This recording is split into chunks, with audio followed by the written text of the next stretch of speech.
Hello, and welcome everybody to the new year and to the OG of the show, the Jarek Show. Yes, we have got an action-packed episode for you today. I'm looking for the... you can tell it's been a bit of a Christmas break for me. Where's the...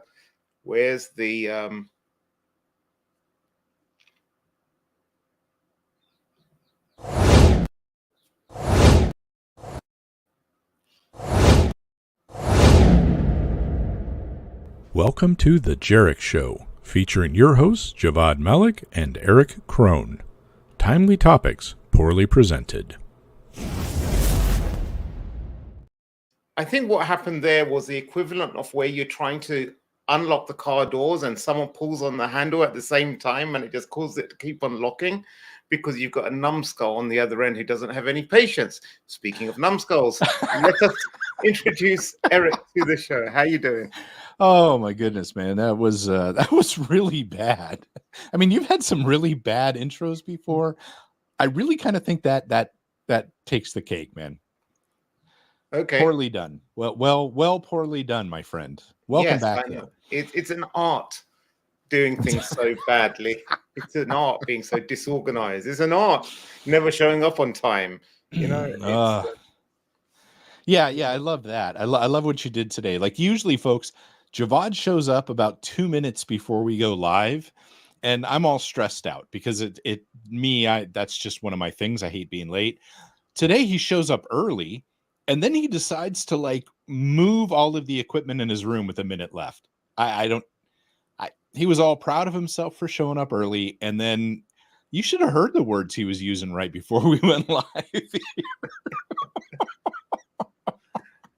Look, it's efficiency. If I'm all prepped and planned and I have the stories laid out and everything, why do I want to waste 2 minutes like seeing you process oxygen or something?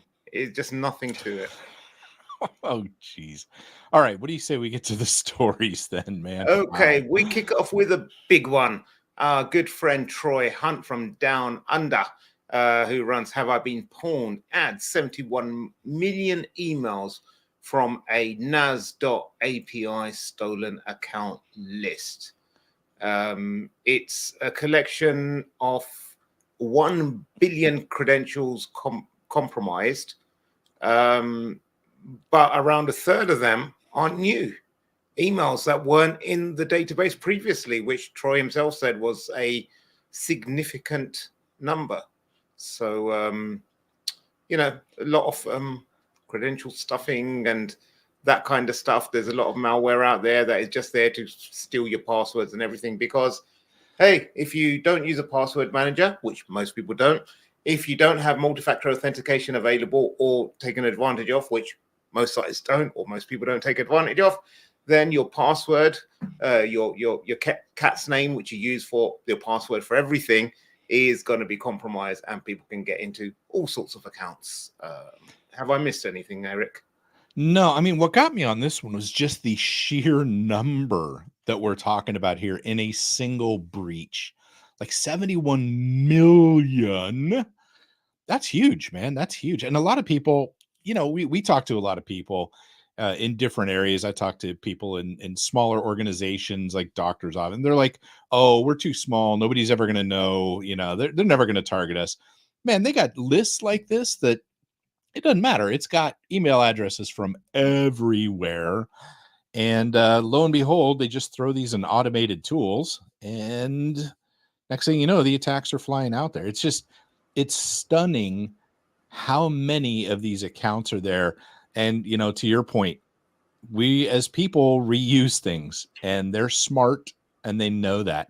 These plug right into some tools. I forget what one of them is. I think it's like Blue Bullet or something like that. I can't remember the name of it off the top of my head. But it's a credential stuffing tool. It's free. Just pop in a list and boom, it's going to go out and see what it can get. I mean, it's amazing. Yeah. And this is what the dump kind of like looks like. You've got each line as a different credential. You've got the login URL, the username, which is your email address, and then your password. So, you can see something like that is is a good password. It's long, it's got special characters, it's got upper and lowercase and numbers.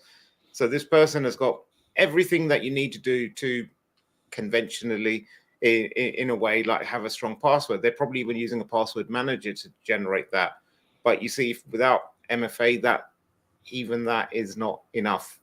And of course, there's a responsibility on websites to have better anti-credential stuffing controls in place. Having better account lockouts, or looking for suspicious logins or automated logins and all that kind of stuff, which again, I don't think gets talked about enough, really. Yeah. It's we have all these technologies available to us. It's not like there's anything new or what have you. I mean, you know what it's like. You fly abroad and you try to use your credit card over here, and all of a sudden it gets declined, and or like you make too many purchases in a row, and it's like, oh, this looks a bit uncharacteristic. Let's block it. I think that's a little bit different, though, honestly. But I will say this, like, for the smaller organizations and websites, I think, it would be easier to see some of these attacks because they're going to be coming high volume. But when you're talking about one of these large websites that has, like, 1 million people a day logging in already, what's another 10,000 or something like that? And we saw this last year, I think it was, with North Face. Remember, the North Face had 194,000 accounts taken over by credential stuffing. But I got to wonder, how many logins do they have per day anyway? And so it's easier to disguise that when it's a high volume site than a small volume site. See, I don't know.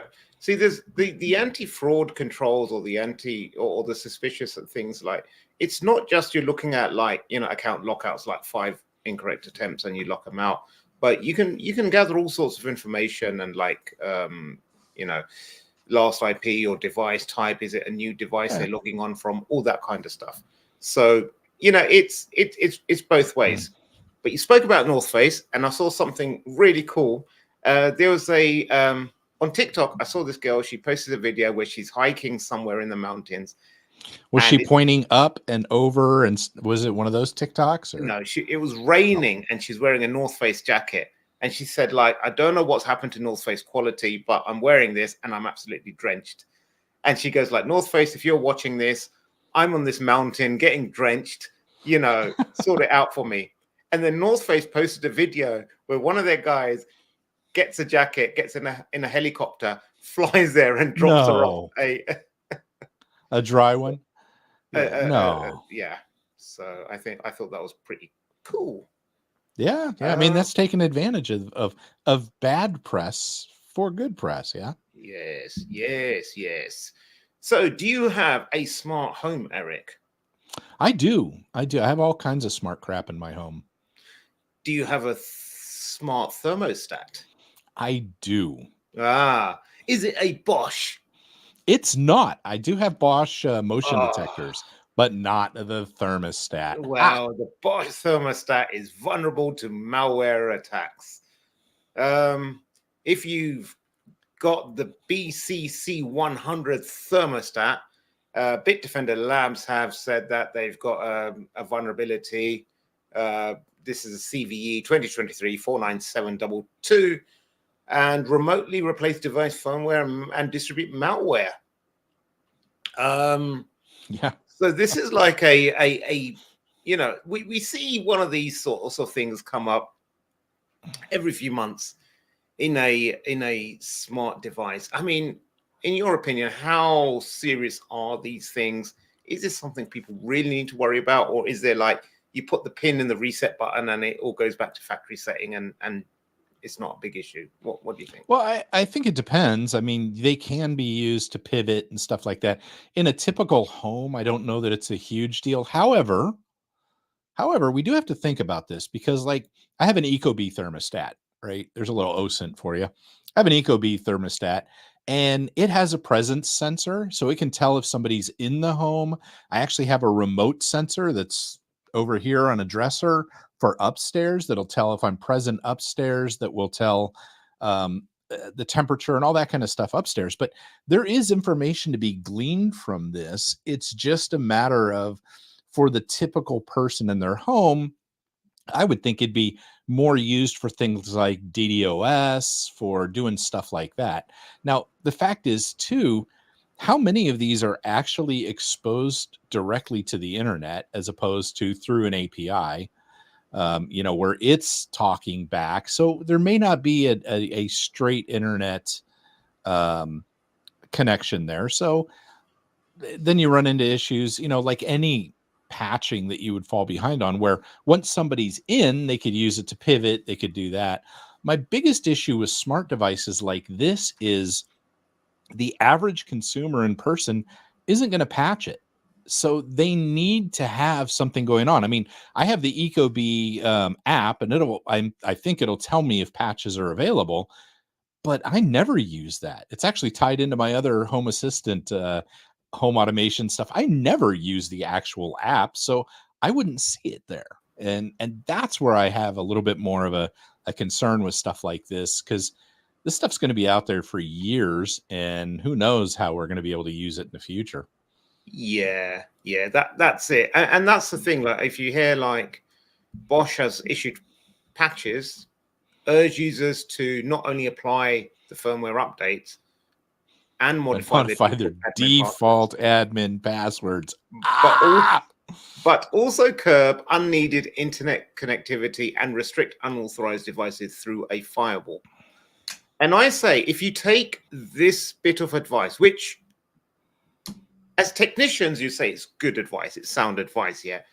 But take this advice and take it to the average consumer who doesn't work in IT. How much of this would they understand or know how to implement? And this is the problem we have. I don't think we have a problem with processes of this. We have the technology. Yes, there's going to be vulnerabilities, and we have a process to patch it. How are you going to make it so that it's easy for people to do that? I mean, yeah, people are just glad once their Wi-Fi is up and running, they don't want to even blow on the router too hard in case it messes something up. So they just put it on the shelf and never touch it again. And you're telling people to restrict. Yeah. Well, and you have these technologies like UPnP, right? That's enabled on a lot of routers. So that's where the smart device just goes, I think I'd like to be on the internet now, and basically does it. It's supposed to be simple for the user. But half the people don't know what the hell's going on with these things, like what it's actually doing in the background. Now, one thing I do with my sensors and with a lot of my stuff here is I do keep it on a separate subnet, and I have a separate Wi-Fi set up just for IoT devices. But most people aren't going to do that, right? Like, I know that my cameras, they're Dahua or whatever, however you say it. And they've been known for perhaps dialing home to China. So I keep them on a subnet with no internet access and interface with something else. But your typical person don't have a clue how to do that. And unfortunately, as we try to make things easier to use, we kind of dumb down the ability to secure them in some cases. That's kind of my opinion on that. Yeah, there's a lot to be said for the user experience and the user interface, and how you make things. I want security to be like ABS on my car. I know it's there. I don't need to know how it works, whatever. I don't need to change my behavior. I just put the brake, and if it needs to, it will apply it, and that's about it. Do you remember back when Amazon did that? What was it called? Sidewalk or whatever? Where the Amazon devices would all of a sudden start sharing internet amongst each other, and like their devices next door could be coming through your internet. And I was like, oh my God, like it's supposed to make things easier and nicer and all that. But dear Lord, stuff like that is just, it's kind of scary what some of these manufacturers are doing to simplify things. Yeah. It's a weird thing. So if you are a average consumer watching this show, because I'm sure we have millions of those average consumers who don't work in tech, let us know what your thoughts are on these on Yeah. these smart devices and the advice given to how to secure Yeah, them. comments are open and they're live right now. If you're watching us live, comments are open. Please throw some comments. We'd love to hear it. Yeah. Cool. So this is let's jump over to your side of the pond with the your senators, and they're wanting better SEC cybersecurity after what's EFT related hack? I don't know what the EFT. So this is that new Bitcoin EFT thing that's kind of going around, right? And so what's interesting about this is the SEC, their Twitter /X/ whatever the hell you call it these days account, got taken over and basically said, oh, we're backing these, or you know what I mean? Like they're approved. And you know, it's another one of these cryptocurrency type things that seems to jump in there. The irony is the SEC is the one that's been dropping all these like rules on businesses about reporting cyber breaches and all this. They're like, we're so like we're cyber warriors now. And then they go and let their account be taken over by someone like this. And we can clearly see yet again what happens or the power of these social media accounts. And we see this over and over again. If you think about it, right? There was that years ago, it was the Associated Press got taken over and sent out that thing, 2 explosions in the White House. Yep. President Obama has been injured. And like the stock market lost like $135 billion or something for a few minutes, right? It just tanked and then came back, but that was fine. But then we see like, there was the Tampa mayor had their account taken over here, their Twitter account, and a bunch of crap went out in the middle of the night. Now they stopped it and got it back. But over and over again, we're seeing this. You know, there was that security company that James and I talked about when you didn't want to show up for the show. Yeah. Same sort of thing. And yet this is happening over and over again. I just thought because they're this like now security conscious, you know, we're going to make you report a breach within 2 hours or some stupid crap like that, like they keep trying to do. And yet here they are a victim of it. Why can these organizations not enable MFA, use a third party with MFA enabled, lock down those permissions? This was something about a phone number that was associated with the account. And I'm like, man, come on now. Yeah, it's a bit suspect, I have to say. But yeah, social media accounts have a lot of they're not just marketing tools. They are very, very powerful for a lot of companies. So they need to secure them accordingly. They're like critical accounts. Yeah, I mean, clearly, if you're on a mountainside and get rained on, and you're like, "Hey, North Face," you know, they're willing to bring you something via helicopter, right? I mean, it is really the power of social media these days. It's more than just nothing. I've been out traveling before and had flights canceled and been on hold. It's like your estimated wait time is 5 hours. Thank you for being platinum, right?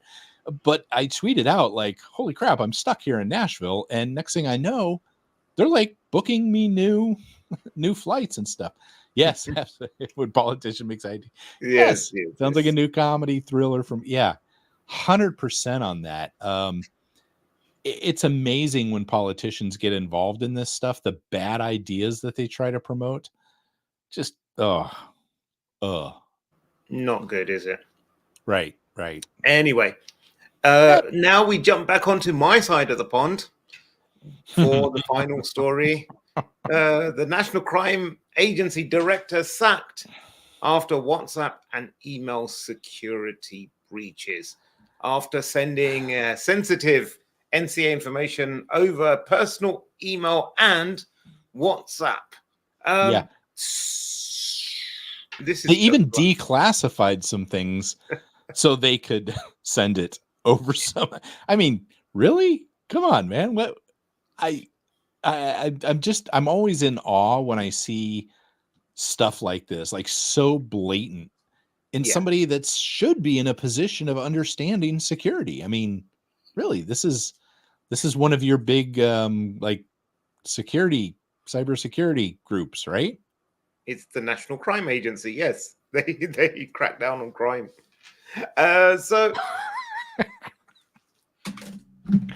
So they found misconduct, gross misconduct, and what have you, but there was no Malice. Malice. I think they just like Yeah. found it as like, this is like bad practice.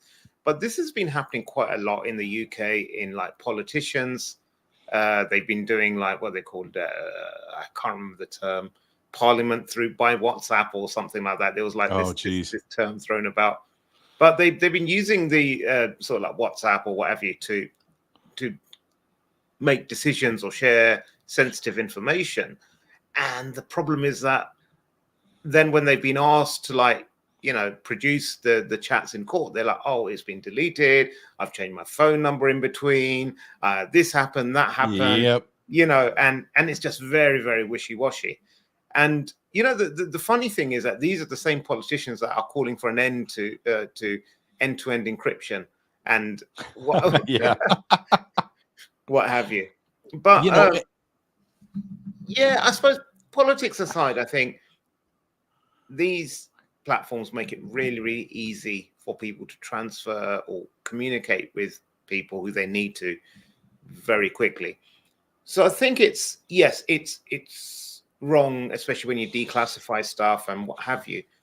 But I think it's also like a pretty damning indication to how poorly a lot of official channels are set up.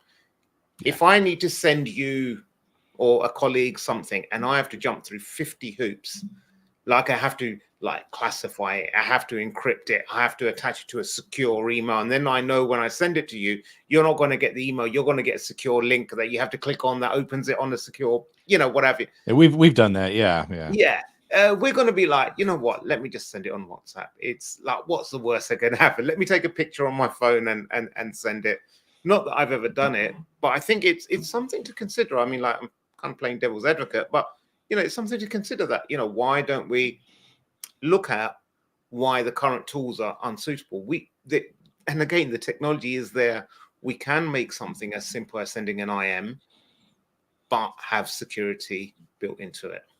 Yeah, you know, so one of the things about this is a lot of bad actors are now pivoting to these third parties when you know, they send a phishing email and then they're like, hey, let's go to WhatsApp because it's secure, right? And basically it's unmonitored at that point, right? And let's just not forget, I'm going to put on my tinfoil hat for a minute here, but isn't WhatsApp a Meta product? It is indeed. It is. Yes. Right. So, you know, how much do you trust them?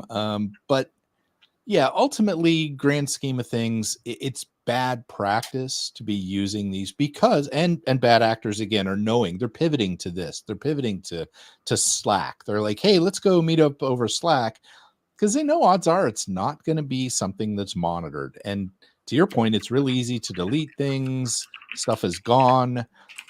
This is a real problem, especially in government and stuff like that. It just, yeah, having come out of, and you love it when I talk about this, the military side, and you know, we had security in place.